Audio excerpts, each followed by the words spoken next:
Arestado naman ang nakatalang top 8 most wanted person ng Police Regional Office Bangsamoro Autonomous Region matapos maaresto sa ikinasang manhunt operation ng PNP sa Cotabato City.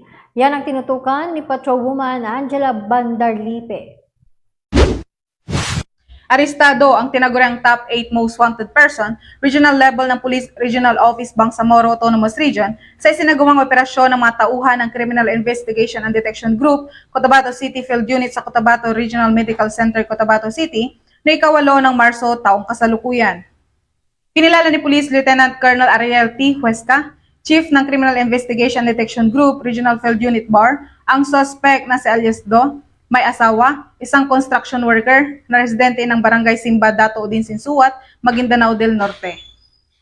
Naging matagumpay ang pagkakaaresto sa suspect sa ikinasang operasyon ng mga otoridad ng CIDG Cotabato CFU, katuwang ang Regional Special Operations Team, Regional Field Unit BAR, Maguindanao Provincial Field Unit, Dato Udin Sinsuat Municipal Police Station, Provincial Investigation Unit, Provincial Investigation and Detection Management Unit, Maguindanao del Norte PPO, Tracker Team ng Regional Investigation Division, Regional Investigation and Detection Management Division PRO BAR, 1st at 2nd Maneuver Platoon, 1st Provincial Mobile Force Company Maguindanao del Norte Provincial Police Office, at 61 Maneuver Platoon Philippine Army.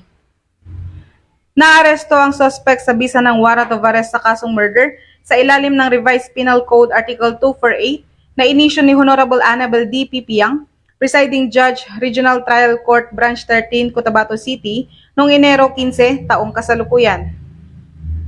Ang nasabing suspect ay naitala rin sa e-warrant system bilang top 8 most wanted person, regional level ng PRO BAR, top 4 most wanted person, provincial level ng Maguindanao del Norte Provincial Police Office, at top 9 most wanted person, municipal level ng Dato Udin Sinsuat Municipal Police Station.